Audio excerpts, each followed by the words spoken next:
என்னது இட்லி? எப்பா இட்லி போட்ட ஏசமான எவ்வளவு பெரிய பூகம் வந்தாலும் சரிடா, நீ ஒரு ஆள் எஸ்கேப் ஆயிருப்பா. வெல்கம் டு ஐரக்ஷன் சேனல். எங்களோட வீடியோஸ் உங்களுக்கு பிடிச்சிருந்ததுன்னா லைக் பண்ணுங்க, கமெண்ட் பண்ணுங்க, ஷேர் பண்ணுங்க, மறக்காம சப்ஸ்கிரைப் பண்ணுங்க. ஓகே, இப்போ என்ன வீடியோ பார்க்க போறோம்னா சிவா இன்வெஸ்டிகேஷன் வீடியோ கேட்டுட்டே இருந்தீங்க. அவங்க வீடியோ தான் பார்க்க போறோம். பார்க்கலாமா?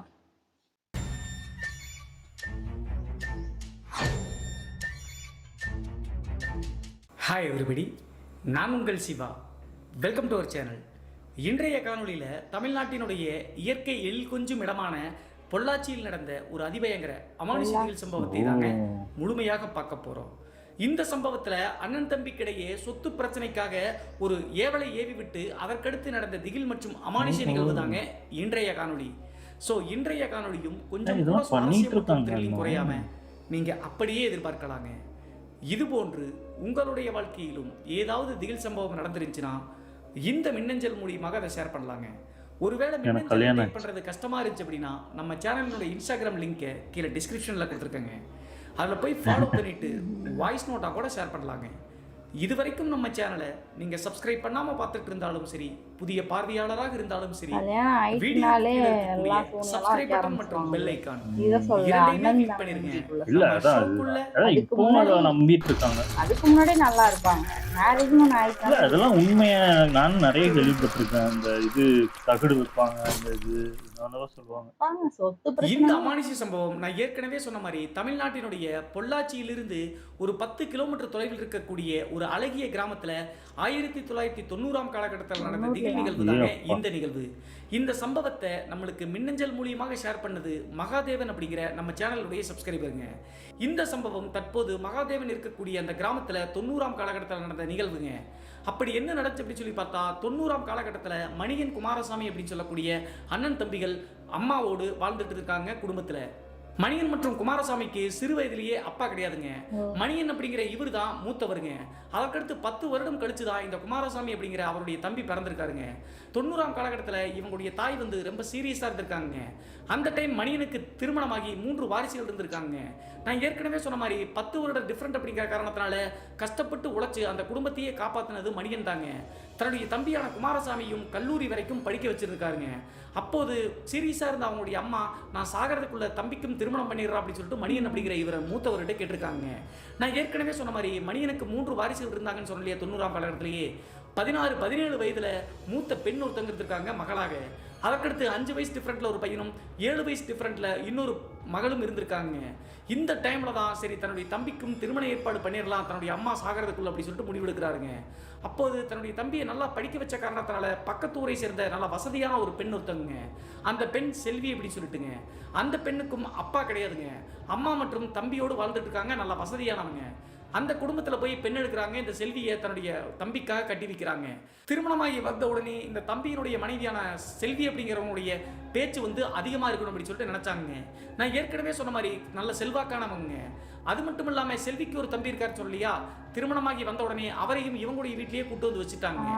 நல்ல வசதியாக இருந்தவங்க கூட இருந்துட்டு போட்டு அப்படின்னு சொல்லிட்டு விட்டுட்டாங்க. இந்த டைம்ல நாளுக்கு நாள் செல்வியினுடைய அராஜகம் மற்றும் பேச்சு அதிகமாகிட்டே போச்சுங்க. தனக்கு கீழே தான் எல்லாரும் இருக்கணும் அப்படின்னு சொல்லிட்டு நினைக்க ஆரம்பிச்சாங்க. நான் ஏற்கனவே சொன்ன மாதிரி மணியன் அப்படிங்கிறது தான் இந்த குடும்பத்தையே கட்டி காத்தாருங்க. சிறு வயதிலிருந்தே கஷ்டப்பட்டு தான் படிக்காம தன்னுடைய தம்பியை படிக்க வச்சு இப்போது பெரிய இடத்துல கல்யாணம் பண்ணி கொடுத்துருக்காங்க. அதையெல்லாம் யோசிக்காத தம்பியினுடைய மனைவி மணியனை ரொம்ப கீழ்த்தரமா நடத்த ஆரம்பிச்சாங்க. இது ஒரு காலகட்டத்துக்கு மேல பெரிய பிரச்சனையாகவே மாற ஆரம்பிச்சுங்க. அப்பப்ப மணியன் மற்றும் செல்விக்கு முகச்சல் ஏற்பட்டாலும் கூட கூட்டு குடும்பத்திலேயே தான் இருந்திருக்காங்க. திருமணமான 3 மாத காலகட்டத்திலேயே இந்த சீரியஸா இருந்த மணியனுடைய அம்மா வந்து இறந்து போயிட்டாங்க. இறந்ததுக்கு பின்னாடி கிட்டத்தட்ட ஒரு 6 மாத காலகட்டம் கூட்டு குடும்பமாகவே கஷ்டப்பட்டு என்ன பேசினாலும் பரவாயில்ல தம்பி வந்து அப்பாவியாச்சு அப்படின்னு சொல்லிட்டு மணியன் தாங்கிட்டு இருந்திருக்காருங்க.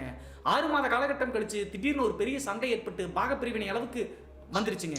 பாகப்பிரிவினை வர்றதுக்கு என்ன இருக்கு அப்படின்னு சொல்லி பார்த்தா மணியன் அப்படிங்கிற இவங்களுடைய பூர்வீக சொத்து ஒரு 4 ஏக்கர் தோட்டம் இருக்குங்க. அந்த 4 ஏக்கர் தோட்டத்துல 2 ஏக்கர் உங்களுக்கும் எங்களுக்கும் பிரிக்கணும் அப்படின்னு சொல்லிட்டு செல்வி அடம்பிடிக்க ஆரம்பிச்சிட்டாங்க. மணியனுடைய தம்பியான குமாரசாமி வந்து பார்த்தீங்கன்னா மனைவியினுடைய பேச்சுக்கு எதிர்பேச்சே பேசுறது கிடையாதுங்க. நான் ஏற்கனவே சொன்ன மாதிரி அவர் ஒரு அப்பாவிங்க.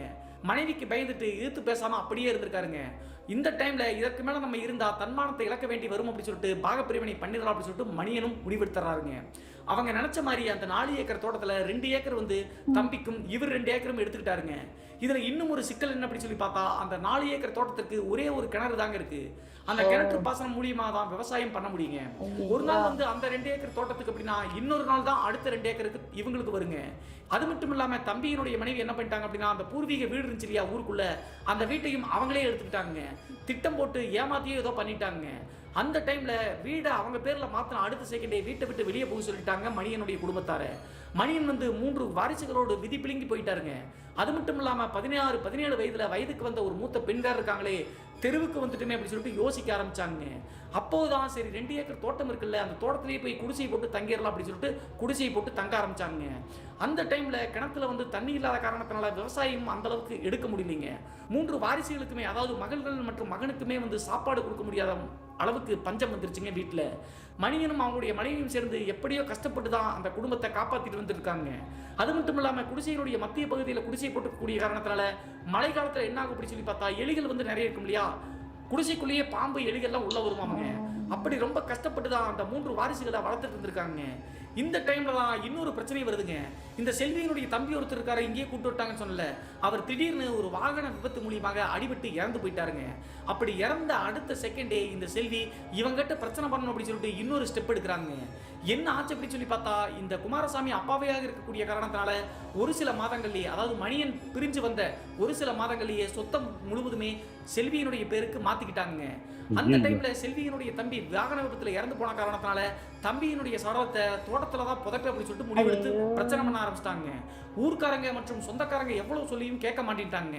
அதே நேரத்துல அந்த பிணத்தை எங்க பிறக்கணும் அப்படி சொல்லிட்டு சொல்றாங்கன்னு சொல்லி பார்த்தா, இவங்க குடிசை போட்டிருக்காங்கல்ல, அந்த குடிசைக்கு பேக் சைடு வந்து பாத்தீங்கன்னா கிணத்துக்கு போகக்கூடிய பொது வழித்தடம் இருக்குங்க. அந்த வழித்தடத்திலேயே எனக்கும் பங்கு இருக்குல்ல, குடிசைக்கு பின்னாடி தான் புதைப்ப அப்படி சொல்லிட்டு வீம்பு பண்ண ஆரம்பிச்சிட்டாங்க. செல்வாக்கான பெண் அப்படிங்கிற காரணத்தால தடுக்க முடியுங்க. கடைசியாக இறந்து போன சடலத்தை குடிசையிலிருந்து கொஞ்சம் தூரம் தள்ளி அந்த கிணத்து மேட்டுக்கு பக்கத்துல ஒரு கொய்யா மரம் இருக்குங்க, அந்த கொய்யா மரம் பக்கத்திலேயே புதைச்சிட்டாங்க. இப்படி அவங்க செய்வதற்கு காரணம் என்ன அப்படி சொல்லி பார்த்தா, தோட்டத்துல குடிசை போட்டு குழந்தைகளோடு இருக்காங்க. நைட்டு நேரத்துல அந்த சமாதியை பார்த்தா கண்டிப்பா பயப்படுவாங்க இல்லையா, எப்படியாவது கஷ்டம் கொடுக்கணும் அப்படி சொல்லிட்டு நினைச்சிட்டாங்க இந்த செல்வி அப்படிங்கிற பெண் பண்றாங்க. அதற்கடுத்து மணியனும் அதை மீறி பேச முடியாம பொது இடத்துல தான் புதைக்கிறாங்க அப்படி சொல்லிட்டு புதைச்சு விட்டு தொலைச்சிட்டாருங்க. இந்த டைம்ல இருந்தா இவங்களுக்கு பிரச்சனையே வர ஆரம்பிச்சுங்க. செல்வியினுடைய தம்பியை கொண்டு வந்து புதைச்சு 4வது நாளேங்க ஒரு நாள் நைட்டு இந்த வயசுக்கு வந்த பெண், மூத்த பெண் இருக்காங்கன்னு சொல்லலையா, அவங்க வந்து ரெஸ்ட் ரூம் போலாம் அப்படின்னு சொல்லிட்டு குடிசையை விட்டு வெளியே வந்திருக்காங்க. ரெஸ்ட் ரூம் போனவங்க திடீர்னு வெளியிருந்து அலறி அடிச்சுட்டு வீட்டுக்குள்ள ஓடி வர்றாங்க குடிசைக்குள்ள. என்னாச்சுமா அப்படின்னு சொல்லி கேட்கும்போது வாங்க வாங்க அப்படின்னு சொல்லிட்டு கூப்பிடுறாங்க அப்பா அம்மாவை. வெளியே வந்து பார்க்கும்போது கரெக்டாக அந்த கொய்யா மரம் இருக்கக்கூடிய சமாதி பக்கத்தில் கையை நீட்டி அங்க பாருங்க அவன் நிக்கிறா அப்படின்னு சொல்லிட்டு அந்த பெண் சொல்றாங்க, மணியனுடைய மகள். ஆனா இவங்க 2 பேரும் பார்க்கும்போது அங்க எதுவுமே இல்லைங்க. ஆனா இந்த பெண்ணுடைய கண்களுக்கு மட்டும் அங்க ஏதோ ஒரு உருவம் நிக்கிற மாதிரி இவங்களுக்கு தட்டுப்படு மாட்டிருக்குங்க. சரி ஏற்கனவே பயந்து போயிருக்கக்கூடிய காரணத்தினால கற்பனையா அப்படி நினைப்பாங்க வீட்டுக்குள்ள கூட்டு வந்து சமாதானம். அன்றைய நாள் இந்த ரெஸ்ட் ரூம் போகிறதுனால குழந்தைகளோட இந்த மணியன் மற்றும் வெளியே போயிட்டாங்க, ஒன்னாதான் உள்ள வருவாங்க. இந்த மாதிரி பண்ணிட்டு இருக்காங்க. அதற்கடுத்து 16வது நாள் காரியம் முடிச்சு மறுபடியும் 1 மாத காலகட்டத்திலே இன்னொரு பயங்கரம் நடந்துச்சுங்க. 1 மாத காலகட்டம் அப்படிங்கிற காரணத்தினால ஓரளவுக்கு இந்த குழந்தைகளும் செட் ஆயிட்டாங்க. அங்க ஒண்ணும் இல்லை அந்த சமாதியில் அப்படி சொல்லிட்டு. ஆனா அதற்கு பின்புதான் பிரச்சனையே வர ஆரம்பிச்சுங்க. என்ன ஆச்சு அப்படி சொல்லி பார்த்தா, நான் ஏற்கனவே சொன்ன மாதிரி அந்த பிணத்தை பிதைச்சு 1 மாத காலகட்டம் கழிச்சு பம்பு செட்ல வந்து தண்ணி போயிட்டு இருக்குங்க. அங்க போய் துணி துவைக்கலாம் அப்படின்னு சொல்லிட்டு துணிகள் எடுத்து போய் கிணத்து மேட்டில் உட்காந்து துணி துவைச்சிட்டு இருக்காங்க இந்த மணியனுடைய மனைவி. அந்த டைம்ல இந்த மூத்த பெண் இருக்காங்க இல்லையா, மூத்த மகள், அவங்க வந்து அவங்களுடைய அம்மாவுக்கு துணியை வந்து காய போடுவதற்காக அங்கங்க எடுத்து போட்டுட்டு இருக்காங்க, காய வச்சுட்டு இருக்காங்க. அப்போது திடீர்னு அந்த சமாதிக்கு பக்கத்துல ஒரு கொய்யா மரம் இருக்குன்னு சொன்ன இல்லையா, அந்த கொய்யா மரத்தில் இருக்கக்கூடிய ஒரு பெரிய பழம் ஒன்று பொட்டுன்னு கீழே விழுந்துருக்குங்க. அந்த மரம் வந்து 2 பேர்த்துக்கும் பொதுவான மரம் தாங்க, பொது வழித்தடத்தில் தான் இருக்கு. அந்த பழம் கீழே விழுந்ததை மணியனுடைய மனைவி கவனிக்கலைங்க. விழுந்த பழம் வந்து பார்த்தீங்கன்னா உருண்டையா தான் இருக்கு கொய்யா பழம். அப்படியே உருண்டு போய் அந்த சமாதி இருக்கு இல்லையா, ஒரு 10 மீட்டர் தூரத்துல தான் சமாதி இருக்கு, சமாதிக்கு பக்கத்துல போய் உருண்டு போய் நின்றுக்குச்சுங்க. ஏன்னா கொய்யா மரமும் அந்த சமாதி இருக்கக்கூடிய இடம் ஒரு இறக்கமான இடங்க. அந்த சமாதிக்கு பக்கத்துல அந்த பழம் போய் விழுந்த உடனே இந்த மூத்த மகளாக இருக்கக்கூடிய அந்த பெண் வந்து எடுத்து கடிச்சிட்டாங்க. கடிச்ச அடுத்த செகண்டே அப்போதுதான் மணியனுடைய மனைவி பார்த்திருக்காங்க. பார்த்த உடனே வேகமா ஓடி வந்து அந்த பழத்தை தட்டி விட்டாங்க. அவங்களுக்கு தெரிஞ்சிருக்காட்டுருங்க, கொய்யா மரத்துல இருந்து உருண்டோடி வந்து சமாதிக்கு பக்கத்துல அந்த பழம் விழுந்திருக்கு அப்படின்னா ஏதோ தப்பா இருக்கு அப்படின்னு சொல்லிட்டு அதற்குள்ளேயே ஒரு கடி கடிச்சிட்டாங்க இந்த மூத்த மகள். இதுதான் அந்த மூத்த மகள் செய்த முதல் தவறுங்க. அன்றைய இரவே அவருக்கு ஈடுபடுத்தும் வகையில் ஒரு பயங்கரமான விஷயம் ஒன்று நடந்துச்சுங்க. என்ன நடந்துச்சு அப்படின்னு சொல்லி பார்த்தா, அன்றைய நாள் எல்லாருமே ஆழ்ந்த தூக்கத்தில் சாப்பிட்டுட்டு தூங்கிட்டாங்க. நைட்டு ஒரு 12 மணி 1 மணி இருக்குங்க. மணியனுடைய மனைவி வந்து ரெஸ்ட் ரூம் போலாம் அப்படின்னு சொல்லிட்டு எந்திரிச்சு பார்க்கும்போது அந்த மூத்த மகள் வந்து படுத்த இடத்துல இல்லைங்க. எங்க போனா அப்படின்னு சொல்லிட்டு பார்க்கும்போது குடிசையினுடைய கதவு திறந்திருக்குங்க. எல்லாரும் வெளியே ஓடி வந்து தேடுறாங்க, எங்கேயுமே காணோம். அந்த டைம்ல தான் மணியன் வந்து அவசரமாக டார்ச் லைட் எடுத்து எல்லா பக்கமும் அடிச்சு பார்க்கும்போது கரெக்டா அந்த கொய்யா மரம் இருக்கக்கூடிய கிணத்து மேடு இருக்கு இல்லையா, அந்த சமாதி இருக்கக்கூடிய பகுதி, அந்த இடத்துல கொய்யா மரத்தை அந்த இடத்துல பார்த்த மாதிரி இந்த பெண் வந்து நின்றுட்டு இருக்காங்க. இங்கிருந்து அந்த பெண்ணினுடைய பேரை சொல்லி சத்தம் போட்டு அந்த பெண் வந்து ரிப்ளை பண்ணவே இல்லைங்க. அதற்கடுத்து பயந்து போயிருக்கக்கூடிய இந்த பெண் வந்து எப்படி அங்கே தைரியமா போனா, சமாதியா இருக்கு அப்படின்னு சொல்லிட்டு ஹஸ்பண்ட் மற்றும் ஒய்ஃப் 2 பேரும் அலறி அடிச்சுட்டு அங்கே ஓடுறாங்க. அங்கே போய் பார்க்கறதுக்குள்ள பக்கத்தில் நெருக்கமாக போகவே இன்னொரு பயங்கரம் தென்படுதுங்க. என்ன ஆச்சு அப்படின்னு சொல்லி பார்த்தா, இந்த மூத்த மகள் அந்த கொய்யா மரத்தை பார்த்த மாதிரி தான் நின்றுருக்காங்க. ஆப்போசிட் சைடே அந்த கிணத்து மேடு இருக்குங்க. அந்த கிணத்தினுடைய அந்த சைடு பக்கத்தில் அந்த உருவம் அப்படியே நிற்குதுங்க. இதை தத்ரூபமா மணியன் மற்றும் அவங்களுடைய மனைவி பார்த்தாங்க. அந்த உருவம் அங்கே நின்றுட்டு பிரம்ம பிடிச்ச மாதிரி இருக்கக்கூடிய அந்த மூத்த மகளை வந்து வாவான்னு கூப்பிடுறத இங்கிருந்து பார்க்குறாங்க.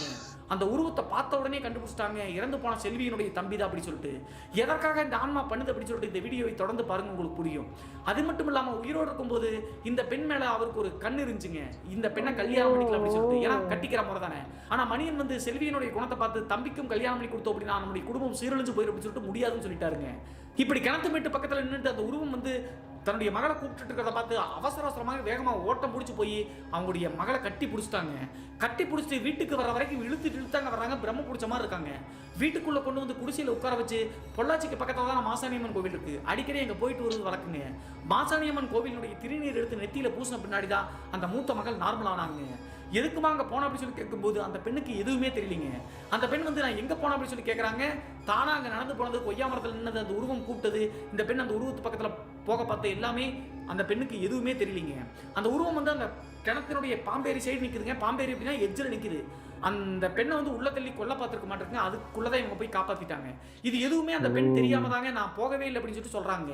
அதற்கடுத்து கணவன் மற்றும் மனைவி அந்த பெண்ணு கிட்ட அதற்கு மேலே கேள்வி கேட்கலீங்க. இப்படியெல்லாம் நினைச்சு அப்படின்னு சொல்லி சொன்னா அந்த பெண் பயந்துருவாங்க அப்படின்னு சொல்லிட்டு அப்படியே விட்டாங்க. அந்த பெண்ணை சமாதானப்படுத்தி படுத்து தூங்க வச்சிட்டாங்க. இதுதான் நடந்த 2வது நிகழ்வுங்க. இந்த டைம்ல இருந்து மணியன் மற்றும் அவங்களுடைய மனைவி குழந்தைகள் மேல ரொம்ப அக்கறை எடுத்து பார்க்க ஆரம்பிச்சிட்டாங்க. எப்போதுமே அவங்க மேல ஒரு கண்ணு வச்சுக்கிட்டே இருந்தாங்க. எங்க விளையாடுறாங்க, எங்கேயாவது போறாங்களா அப்படின்னு சொல்லிட்டு 3 பேருக்கு மேலேயும் கண்ணு வச்சுட்டே இருந்திருக்காங்க. இதுல இருந்து ஒரு 5 நாள் கழிச்சு மறுபடியும் இன்னொரு பயங்கரமா அவங்க வீட்டில் நடக்குதுங்க. அன்றைய நாள் இரவு ஒரு 9 மணி தோராயமாக இந்த மணியன் அப்படிங்கிற ஒரு சைக்கிள் எடுத்துட்டு ஊருக்குள்ள போய் மளிகை கடை அங்கதாங்க இருக்கு. காய்கறிகள் காலையில சமையலுக்கு வாங்கிட்டு வர அப்படின்னு சொல்லிட்டு சைக்கிள் எடுத்துட்டு போயிட்டாருங்க. இப்படி தோட்டத்தை சுற்றி இப்படி மர்மமான விஷயங்கள் நடக்கக்கூடிய காரணத்தினால அவர் வெளியே போகும்போதே தாழ்பால் போட்டுக்குவாங்க அந்த ஓலை கதவை வச்சு குடிசையை. அப்படி தாழ்பால் போட்டு இவங்க குழந்தைகள் மற்றும் அவங்களுடைய மனைவி இருக்கும்போது ஒரு 1/2 மணி நேரம் கழிச்சுங்க யாரோ தோட்டத்துக்குள்ள என்ட்ரி ஆகிற மாதிரி சத்தம் கேட்குதுங்க. சரி, மளிகை கடைக்கு போன தன்னுடைய கணவர் தான் வந்துட்டார் அப்படின்னு சொல்லிட்டு குடிசையினுடைய கதவை திறந்து பார்க்குறாங்க. திறந்து பார்க்கும்போது குடிசைக்கு ஆப்போசிட் சைடில் வந்து பார்த்தீங்கன்னா மண் திட்டு மாதிரி ஒரு திட்டு இருக்குங்க. அந்த திட்டுல மணியன் வந்து ஆப்போசிட் பார்த்த மாதிரி உட்கார்ந்துருக்காருங்க. என்னாச்சுங்க வந்துட்டீங்களா அப்படின்னு சொல்லி கேட்கும்போது தண்ணி தடிக்குது, தாகமா இருக்கு, தண்ணி எடுத்தோம் அப்படின்னு சொல்லி சொல்றாங்க. முதுக பார்த்துக்கிட்டே குடிசைக்குள்ள போயிட்டு மணியனுடைய மனைவி தண்ணி எடுத்துட்டு நிலவு பக்கத்தில் மறுபடியும் வர்றாங்க. குடிசையினுடைய நிலவு பக்கத்தில் வந்து பார்க்கும்போது இவங்களுக்கு ஒரு பெரிய அதிர்ச்சிங்க. என்ன நடந்துச்சு அப்படின்னு சொல்லி பார்த்தா மணியன் வந்து உட்கார்ந்துருக்காரு குடிசைக்கு பக்கத்தில் கூடிய மண் திட்டுல. கிட்டத்தட்ட ஒரு 10 மீட்டர் தூரத்தில் ஆப்போசிட் சைட்ல உண்மையான மணியன் அப்போதாங்க வந்திருப்பாரு. அந்த உருவத்தை அவரும் பார்த்துட்டாருங்க. அப்படியே ஸ்டன்னான மாதிரி பயந்துக்கிட்டு அங்க உட்கார்ந்துக்கூடிய உருவத்தை பார்த்துட்டு இருக்காருங்க. இதை இங்கிருந்து பார்த்தா அவங்களுடைய மனைவி அங்க நம்மளுடைய இருக்கிறது கணவர் அப்படின்னா இங்க இருக்கிறது யார் அப்படின்னு சொல்லிட்டு யோசிக்கிறதுக்குள்ள ஆப்போசிட் மணியன் வீட்டுக்குள்ள போ அப்படின்னு சொல்லிட்டு சைகை காமிக்கிறாருங்க. அதற்குள்ளேயே கையில வச்சிருந்த சொம்ப கீழே போட்டு கத்திட்டாங்க மணியனுடைய மனைவி. அடுத்த செகண்டே அவங்களுடைய வளர்ப்பு நாய் இருக்குங்க, தோட்டத்துக்குள்ளதான் எங்கேயாவது படுத்திருக்கும். அந்த நாய் வந்து குறைச்சிக்கிட்டே வந்து வீட்டை நோக்கி ஓடி வருதுங்க. வந்த அடுத்த செகண்டே அந்த உருவம் உட்கார்ந்துருக்கு இல்லையா, அந்த உருவத்துக்கிட்ட வந்து குறைக்க ஆரம்பிச்ச உடனே சல்லு அந்த உருவம் அங்கிருந்து எந்திரிச்சு கிணத்து மேட்டை நோக்கி போகுதுங்க மின்னல் வேகத்துல. இதை கணவன் மற்றும் மனைவி 2 பேரும் வாசப்படியிலிருந்து பார்த்த உடனே உடம்பெல்லாம் நடுங்கி போச்சுங்க. அந்த உருவம் மறுபடியும் செல்வியினுடைய தம்பியினுடைய ஆன்மாதாங்க. இதை பார்த்த உடனே மறந்து போய் இதற்கு மேல நம்ம வெயிட் பண்ணோம் அப்படின்னா நம்மளுடைய உயிருக்கே ஆபத்தாயிரம் அப்படின்னு சொல்லிட்டு முடிவெடுத்தாங்க. அடுத்த நாள் காலையிலேயே மாசாணியம்மன் கோவிலுக்கு போகணும் அப்படின்னு சொல்லிட்டு குடும்பத்தோடு மாசாணியம்மன் கோவிலுக்கு மணியனுடைய குடும்பத்தார் மாசாணியம்மன் கோவிலுக்கு போயிட்டு அங்க இருக்கக்கூடிய அர்ச்சகர்கிட்ட நடந்த விஷயங்கள் அனைத்தையும் சொல்றாங்க. இப்படி பகையா இருக்கக்கூடிய காரணத்தினால என்னுடைய தம்பியினுடைய மனைவி அவங்களுடைய தம்பி இறந்த காரணத்தினால இங்க கொண்டு வந்து புதைச்சிட்டாங்க. என்னன்னு தெரியல, அடிக்கடி வந்து பார்த்தீங்கன்னா அந்த ஆன்மா வீட்டுக்குள்ள வர மாதிரி ட்ரை பண்ணுது அப்படின்னு சொல்லிட்டு அந்த அர்ச்சகர்கிட்ட சொன்ன உடனே அவர் எல்லாத்தையும் புரிஞ்சுக்கிட்டாருங்க. புரிஞ்சுட்டு சீரியஸ்னஸ் தெரிஞ்சுட்டு அந்த அர்ச்சகர் நீங்க சொல்றது கரெக்ட், அந்த ஆன்மா வந்து நீங்க நினைக்கிற மாதிரி சாதாரணமா வரல, அந்த பகையா இருக்கக்கூடிய மனைவி இருக்காங்களே தம்பி மனைவி ஏவல் மாதிரி தம்பியினுடைய உடம்ப வந்து ஏவி விட்டுருப்பாங்களா இருக்குங்க. இவங்களை எப்படியாவது கஷ்டம் கொடுத்து இந்த ஊரை விட்டே துரத்தி விடணும், அந்த 2 ஏக்கரையும் அபகரிச்சணும் அப்படின்னு சொல்லிட்டு திட்டத்தோடு தாங்க இப்படி பண்ணிருப்பாங்களா இருக்கு. இதெல்லாம் புரிச்சுக்கிட்ட அர்ச்சகர் இது எங்களால முடியாது, நீங்க கேரளாவில் இருக்கக்கூடிய ஏதாவது ஒரு நம்பூதிரியை போய் பாருங்க அப்படின்னு சொல்றாங்க. பொள்ளாச்சியிலிருந்து பாலக்காடெல்லாம் பக்கம் தானே கேரளா பாடுறாங்க. அந்த காரணத்தினால சரி அப்படின்னு சொல்லிட்டு சாமியெல்லாம் கும்பிட்டு அடுத்த நாளே வந்து பார்த்தீங்கன்னா பாலக்காட்டில் போய் ஒரு நம்பூதிரியை கூட்டு வர்றாங்க. அவரை கூட்டு வந்து ஒரு நல்ல மாந்திரிகவாதி அப்படின்னு சொல்லிட்டு தெரிஞ்சுதாங்க கூட்டு வந்திருக்காங்க. சில பூஜைகள்லாம் வீட்லையும் அந்த சமாதி பக்கத்துலையும் போய் சில பலி மாதிரி கொடுத்துட்டு தேவையான பணத்தை வாங்கிட்டாருங்க. பணத்தை வாங்கிட்டு எந்த பிரச்சனையும் இல்லை, அதை அடக்கிட்டு அப்படின்னு சொல்லிட்டு கிளம்பி போயிட்டாருங்க. ஒரு போலி மாந்திரிகவாதி இருக்காரு. ஆனா அன்றைய நாள் இரவே இன்னொரு பயங்கரம் இருந்திருக்குங்க. மாந்திரிகவாதி வந்துட்டு போன பின்பு இனி எந்த பிரச்சனையும் இருக்காது, அந்த ஆன்மாவை கட்டுப்படுத்திட்டாரு அப்படின்னு சொல்லிட்டு தைரியத்தோடு இருந்த அன்றைய நாள் இரவே நைட்டு ஒரு 2 மணி இருக்குங்க. குடிசைக்கு வெளியே தான் ரெஸ்ட் ரூம் போகணும். மணியனே வந்து எந்திரிச்சு குடிசையினுடைய கதவை திறந்து வெளியே போறாருங்க. வெளியே போய் பார்க்கும்போது வாசப்படியில் ஒரு 2 அடி 3 அடி டிஸ்டன்ஸ்லயே அந்த செல்வியனுடைய தம்பியினுடைய ஆன்மா ஆக்ரோஷமா வாசப்படியில் நிக்குதுங்க குடிசையை பார்த்துக்கிட்டே. இதை பார்த்து மிரண்டு போயிட்டாருங்க. அடுத்த நொடியே கைகாலெல்லாம் மணியனுக்கு உதறி போயிடுச்சுங்க. எவ்வளவு தைரியமான ஆம்பளையா இருந்தாலும் கூட ஒரு ஆன்மாவை நேரடியா பார்க்கும்போது பயம் இருக்கும் இல்லையா. அடுத்த செகண்டே செவலை அப்படின்னு சொல்லிட்டு கூப்பிட்டுருக்காருங்க. இந்த செவலை அப்படிங்கிறது இவங்க வளர்க்கக்கூடிய நாயினுடைய பேர் தாங்க. அடுத்த நொடியே நாய் வந்து கொஞ்சம் தூரத்துல இருந்து கத்திக்கிட்டே குறைச்சிக்கிட்டே ஓடி வருதுங்க. நாய் பக்கத்தில் வந்த உடனே மிரண்டு போய் அந்த ஆன்மா மறுபடியும் வந்து பார்த்தீங்கன்னா அந்த கிணத்து மட்ட சமாதி நோக்கி போகுதுங்க. இந்த டைம்லயே அந்த மாந்திரிகவாதி நம்மளை ஏமாத்திட்டாரு அப்படின்னு சொல்லிட்டு புரிஞ்சுக்கிட்டாங்க. அப்போது ஒட்டுமொத்த பேரும் அழுக ஆரம்பிச்சிட்டாங்க. அந்த டைம்ல மணியன் என்ன பண்ணிட்டாரு அப்படின்னா, நம்மளுக்கு கடவுள் தான் கதி, மாசாணி அம்மன் காலிலேயே விழுந்துடலாம், அது நம்மளை காப்பாற்றினாலும் சரி கொன்னாலும் சரி நம்ம கோயிலுக்கே மறுபடியும் போகலாம் அப்படின்னு சொல்லிட்டு அடுத்த நாள் மறுபடியும் கோயிலுக்கு போறாங்க. கோயிலில் போய் அந்த அர்ச்சகரை பார்க்கும்போது அந்த அர்ச்சகர் எதிர்கேள்வி கேட்குறாருங்க. எங்களால் தான் முடியாது, நீங்கள் நம்பூதிரியை போய் பார்க்க சொன்னோம் அப்படின்னு சொல்லும்போது ஒரு போலி மாந்திரிகவாதி இருக்க வந்த பணத்தையெல்லாம் எடுத்துக்கிட்டு முடிச்சுன்னு சொல்லி போயிட்டான். ஆனால் அடுத்த நாள் இரவே அந்த ஆன்மாவை பார்த்தோம் அப்படின்னு சொல்லியிருக்காங்க. அப்போது அந்த அர்ச்சகர் கட்டியும் என்ன சொல்கிறாங்கன்னா, இந்த அம்மாவே எங்களை காப்பாற்றினா விட்டுட்டு போகட்டும், நாங்கள் செத்தாலும் பரவாயில்ல, இது அம்மாவோட தலையில எங்கள் போட்டோம் அப்படின்னு சொல்லிட்டு மனமுருகி வேண்டாங்க. அந்த டைம்ல அந்த அர்ச்சகரும் கொஞ்சம் மனசிறங்கி போய் மந்திரிச்ச வந்து ஒரு தேங்காயை வந்து பார்த்தீங்கன்னா முக்கன் தேங்காயை மந்திரிச்சு வந்து இவங்களுடைய கைகளில் வீட்டில் கொடுத்து விட்றாங்க. வீட்டில் குடிசையினுடைய நிலவுமா இருக்கும்ல அந்த சைடில் தொங்க விட்டுருங்க, முடிஞ்ச அளவுக்கு உங்களை அம்மன் காப்பாற்ற நானும் வேண்டிக்கிறேன் அப்படின்னு சொல்லிட்டு அனுப்பி வச்சிட்டாருங்க. அன்றைய இரவு அதே மாதிரி கோயிலிருந்து வாங்கிட்டு வந்த அந்த தேங்காயை குடிசையினுடைய நிலவில் கட்டி விட்டு தூங்க ஆரம்பிச்சிட்டாங்க. தூங்கும் போதே 5 பேரும் சேர்ந்து குழந்தைகளோடு சேர்ந்து அந்த மாசாணியம்மனை வேண்டிட்டு தாங்க தூங்குறாங்க. நீங்க தான் இந்த குடிசைக்கு காவலா இருக்கணும், எங்களுக்கு காவலா இருக்கணும் அப்படின்னு சொல்லிட்டு. அன்றைய நாள் இரவு மணியன் வந்து தூங்காம ஏதாவது அப்நார்மலா நடக்குதான்னு பார்க்கலாம் அப்படின்னு சொல்லிட்டு தூங்காம தாங்க இருந்திருக்காரு. அப்போது நள்ளிரவு நடுநிசி நேரம் ஒரு 1:30 மணி தோராயமா இருக்கும். திடீர்னு வந்தா பார்த்தா அந்த குடிசையை சுத்தி ஏதோ சலங்கை சத்தம் கேட்குதுங்க. அந்த சலங்கை சத்தம் கேட்கறது மட்டும் இல்லாம விபூதி வாசம் அந்த குடிசைக்குள்ள பயங்கரமா அடிக்குதுங்க. அடுத்த நொடியே உங்களுக்கு புரிஞ்சுதான் கூட சலங்கை சத்தம் இது வரைக்கும் கேட்டதே இல்லை அப்படின்னு சொல்லிட்டு ஆர்வ கோளாறுல வந்து அந்த குடிசையினுடைய ஒரு ஓலையை வந்து திறந்து விட்டு இப்படி பார்க்குறாங்க. பார்க்கும்போது கர்ப்பிணியா, நிறை மாச கர்ப்பிணியா ஒரு சிகப்பு சேரி கட்டி குடிசையை வளம் வந்த மாதிரி சின்னதாக ஒரு தீப்பந்த மாதிரி வச்சுட்டு வளம் வந்துட்டு இருக்குங்க ஒரு பெண்மணி. இதை பார்த்த உடனே புரிஞ்சு போச்சுங்க, இது மாசாணி அம்மன் தான் நம்மளுடைய வேண்டுதலை நிறைவேற்றுவதற்காக குடிசைக்கே வந்துட்டாங்க அப்படின்னு சொல்லிட்டு. இப்படி யோசிச்சுட்டு இருக்கக்கூடிய ஒரு 10 நிமிஷம் தாங்க இருக்கும். திடீர்னு இந்த செவலையை பிடிக்கிற நாய் ஆவேசமா பயங்கரமா குறைக்குதுங்க. எப்போதுமே இந்த செவலையை பிடிக்கிற நாய் குறைச்சு அப்படின்னா அந்த ஆன்மா குடிசையை நோக்கி வந்துட்டு இருக்கு அப்படின்னு சொல்லிட்டு அர்த்தம்ங்க. அந்த டைம்ல மாசாணி அம்மனே இருக்காங்க, அந்த ஆன்மா வருது அப்படின்னு சொல்லிட்டு யோசிச்சுட்டு இருக்கக்கூடிய 2 செகண்ட் 3 செகண்ட் தாங்க இருக்கும். திடீர்னு வந்து பார்த்தா அந்த குடிசையில் அங்கங்கே அந்த ஓட குடிசையில் கேப் இருக்கும் இல்லையா, அதன் மூலியமா ஒரு நெருப்பு பிளம் மாதிரி வெளிச்சம் வருதுங்க. எங்கேயோ நெருப்பு பிடிச்ச மாதிரி இருக்குது அப்படின்னு சொல்லிட்டு ஓட குடிசையினுடைய கதவை திறந்து எல்லாரும் வெளியே வந்து பார்க்குறாங்க. வெளியே வந்து பார்க்கும்போது அந்த கொய்யா மரம் இருக்கக்கூடிய அந்த சமாதி இருக்கு இல்லையா, அந்த கொய்யா மரம் திபுன்னு தீ பிடிச்சிட்டு இருக்குங்க. பச்சை கொய்யா மரம் தீ பிடிச்சிருக்கிறத பார்த்து மிரண்டு போயிட்டாங்க. அது மட்டும் இல்லாமல் பக்கத்திலேயே தீப்பந்தத்தோடு நின்று அந்த மாசாணியம்மனுடைய நிறைமாத கர்ப்பிணி மாதிரி அந்த பெண் வந்து நிற்கிறாங்க. அதை பார்த்த உடனே புரிஞ்சிச்சுங்க அந்த ஆன்மா அந்த கொய்யா மரம் மற்றும் இந்த சமாதியில் தான் இருந்திருக்கு அப்படின்னு சொல்லிட்டு. ஆட்டோமேட்டிக்காக தீ பிடிச்சிருக்கக்கூடிய தீப்பிழம்பு வெளிச்சத்தில் அந்த நிறைமாத கர்ப்பிணியும் இவங்க சிகப்பு சேரியில் பார்க்குறாங்க. தைரியத்தோடு இருக்காங்க, மாசாணியம்மன் தான் வந்திருக்காங்க அப்படின்னு சொல்லிட்டு. அந்த கொய்யா மரம் அப்படியே தீ பிடிச்சி கொழுந்து விட்டு எரியும் போது அலறல் சத்தம் அப்படி கேட்குதுங்க. அது மட்டும் இல்லாமல் அந்த மரம் அப்படியே ஒரு குலுங்கிட்டு அப்படியே சாஞ்ச அடுத்த செகண்டே அந்த சிவப்பு சேரி கட்டின நிறைமாத கர்ப்பிணியும் மறைஞ்சு போயிடுறாங்க. அப்போதே அந்த மாசாணி அம்மன் நம்ம கேட்ட பிரார்த்தனைக்காக அந்த ஆன்மாவை ஒழிச்சு விட்டுருச்சு அப்படின்னு சொல்லிட்டு. அதற்கடுத்து அவங்களுக்கு நடந்ததுதான் இன்னும் ஒரு பெரிய ஷாக் அப்படின்னே சொல்லலாங்க. அடுத்த நாள் காலையில், அதாவது முந்தைய நாள் இரவு அந்த கொய்யா மரம் எல்லாம் எரிஞ்சு அந்த ஆன்மா பஸ்பமாச்சு இல்லையா, அடுத்த நாள் காலையில் ஒரு 4 மணிக்கு தாங்க இருக்கும். 90ஆம் காலகட்டத்தில் இந்த செல்போன் வசதி கிடையாது இல்லையா.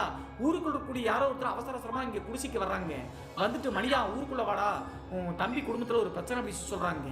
பழி பகை இருந்தாலும் கூட ஏதோ பிரச்சனைன்னு சொல்றாங்க அப்படின்னு சொல்லிட்டு எல்லாரும் போய் பார்க்கும்போது தம்பி ஒய்ஃப் இருக்காங்களே செல்வி அப்படிங்கிறவங்க, அவங்க வந்து பக்கவாதம் வந்து வாய் பேச முடியலங்க, ஒரு காலும் கையும் இழுத்துருச்சு. இதை பார்த்த உடனே மணியன் மற்றும் அவங்களுடைய குடும்பத்தாருக்கு புரிஞ்சிருச்சுங்க. செய்த தவறுக்கான தண்டனையை மாசாணியம்மன் அப்போதே கொடுத்துட்டு போயிடுச்சு அப்படின்னு சொல்லிட்டா இவங்களுக்கு புரிஞ்சிருச்சுங்க. இந்த நிகழ்வுக்கு பின்பு சில மாதங்கள் கடக்க படுத்த படுக்கை ஆயிட்டாங்க இந்த செல்வி அப்படிங்கிறவங்க. இந்த டைம்ல குமாரசாமி அப்படிங்கிற மணியனுடைய தம்பி வந்து பார்த்தீங்கன்னா அவங்களுடைய அண்ணன் கிட்ட மன்னிப்பே கேட்டாருங்க. ஏன்னா இவங்க தான் பேச முடியாததும் பண்ண முடியாது. அதுக்கடுத்து இவர் வந்து தலை தோங்கிட்டாருங்க. தன்னுடைய அண்ணனோடு ஃபர்ஸ்ட் வந்து கல்யாணத்துக்கு முன்னாடி எப்படி இருந்தாரோ அந்த மாதிரி சகஜமா பழக ஆரம்பிச்சாங்க. அதே மாதிரி அந்த செல்வியினுடைய தம்பியினுடைய ஆன்மாவோ அதற்கடுத்து செல்வியினுடைய ஆட்டமோ இல்லைங்க. 90ஆம் காலகட்டத்திலிருந்து 2005ஆம் காலகட்டத்தில் அந்த தம்பி மனைவியான செல்வி அப்படிங்கிறவங்க இறந்தே போயிட்டாங்களாவங்க. படுத்த படுக்கையா இருந்து இறக்கும் போது கையெடுத்து கும்பிட்டாங்களாவங்க மணியனை பார்த்து. பேச முடியலனாலும் கூட அந்த கண் கலங்கி கையெடுத்து கும்பிட ட்ரை பண்றதை பார்த்துட்டு நம்மளுக்கு செஞ்ச துரோகத்தை மன்னிச்சிரு அப்படின்னு சொல்லிட்டு கேட்கறாங்க அப்படின்னு சொல்லிட்டு மணியன் புரிஞ்சுக்கிட்டாருங்க. இந்த சம்பவம் 90ஆம் காலகட்டத்தில் நடந்தது பிரதர். மணியன் அப்படிங்கிறது எங்களுக்கு தூரத்து சொந்தம் தான். நான் தொடர்ந்து இந்த சேனலை பார்க்கக்கூடிய காரணத்தால அவங்களுடைய வாரிசுகள் 3 பேர் நாங்கள்ல, அதுல இளைய வாரிசு அந்த பையன் தான், கடைசி பையன் வந்து நம்ம சேனலை பார்க்கக்கூடியவருங்க. அவரும் இந்த மகாதேவனும் சேர்ந்து தான் இந்த சம்பவத்தை நம்மளுக்கு ஷேர் பண்ணியிருக்காங்க. இந்த சம்பவத்தில் நாம தெரிஞ்சுக்க வேண்டியது என்ன அப்படின்னு சொல்லி பார்த்தா, எப்போதுமே வினை விதைத்தவன் வினை இருப்பான் அப்படின்னு சொல்லுவாங்க இல்லையா. எதை நம்ம விதைக்கிறோமோ அதுதாங்க நம்மளுக்கு அறுவடையா கிடைக்கும். யாருக்காவது நல்லது செஞ்சோம் அப்படின்னா கண்டிப்பா நம்மளுக்கு நல்லது தாங்க திருப்பி வரும். யாருக்காவது நம்மளை அவங்கள பழிவாங்கணும் துரோகம் செய்யணும் அப்படின்னு சொல்லி நினைச்சோம் அப்படின்னா கத்தி வந்து பார்த்தீங்கன்னா அந்த முனை எப்படி வேணாலும் திரும்ப அப்படிங்கிறத நம்ம கண்டிப்பா புரிஞ்சுக்கணுங்க. யாருக்கும் எந்த கெடுதலும் சாகும் வரைக்கும் செய்யக்கூடாது அப்படின்னு சொல்லிட்டு ஒவ்வொரு மனுஷனும் நினைக்கணும் அப்படிங்கிற காரணத்தால தான் இன்றைய காணொலியை இதில் அப்லோட் பண்ணுங்க. இன்றைய காணொலி பற்றிய உங்களுடைய கருத்து என்ன அப்படின்னு சொல்லிட்டு மறக்காம கமெண்ட் பாக்ஸ்ல கமெண்ட் பண்ணுங்க. இது போன்று உங்களுடைய வாழ்க்கையிலும் ஏதாவது திகில் சம்பவம் நடந்துருச்சுன்னா இந்த மின்னஞ்சல் மூலியமாக அதை ஷேர் பண்ணலாங்க. ஒருவேளை மின்னஞ்சல் டைப் பண்றது கஷ்டமா இருந்துச்சு அப்படின்னா நம்ம சேனலோட இன்ஸ்டாகிராம் லிங்கை கீழே டிஸ்கிரிப்ஷன்ல கொடுத்துருக்கேங்க. அதில் போய் ஃபாலோ பண்ணிட்டு வாய்ஸ் நோட்டா கூட ஷேர் பண்ணலாங்க. மீண்டும் ஒரு த்ரில்லிங்கான அமானிஷ் எபிசோடுடன் உங்களை சந்திக்கும் வரை நான் உங்கள் சிவா. சூப்பர், நல்லா இருந்துச்சு. உண்மையிலே பயங்கரமா இருந்துச்சு அந்த ஸ்டோரி.